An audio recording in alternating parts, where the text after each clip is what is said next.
যারা ভিডিও দেখছেন, আপনার কিডনি ভালো আছে কিনা কিভাবে বুঝবেন আমি 1 মিনিটে বলে দিব।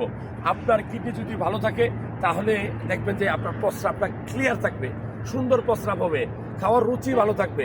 আর যদি কোনো কারণে আপনার কিডনি নষ্ট হয়, ড্যামেজ হয়, আপনি মনে রাখবেন 2 পাঁজরে 2টা কিডনি রাখে, এখানে ব্যথা করতে পারে।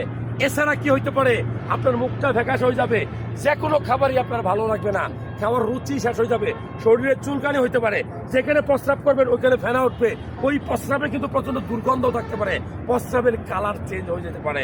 এই যে লক্ষণগুলো বলছি, এর যে কোনো একটি বা একাধিক যদি আপনার শরীরে উপস্থিত থাকে, আপনি অবশ্যই আপনার কিডনি চেক আপ করবেন। কি কি পরীক্ষা করলে আপনার কিডনিটা ভালো আছে আপনি বুঝতে পারবেন? Number 1, urine RE routine examination. Number 2, serum creatinine রক্তের পরীক্ষা। এই একমাত্র পরীক্ষা যেটা ভালো করে করলে আপনার কিডনিটা ভালো আছে কিনা আপনি বুঝতে পারবেন। নাম্বার 3, KUB অর্থাৎ কিডনি ইউরেটার ইউরিনারি ব্লাডার। এই আল্ট্রাসাউন্ডগ্রামটা করলে, এই 3টা পরীক্ষা করলে আপনি বুঝতে পারবেন আপনার কিডনিটা ভালো আছে কিনা। যদি তথ্যগুলো ভালো লাগে শেয়ার করে সবাইকে দেখার সুযোগ করে দেবেন। আল্লাহ হাফেজ।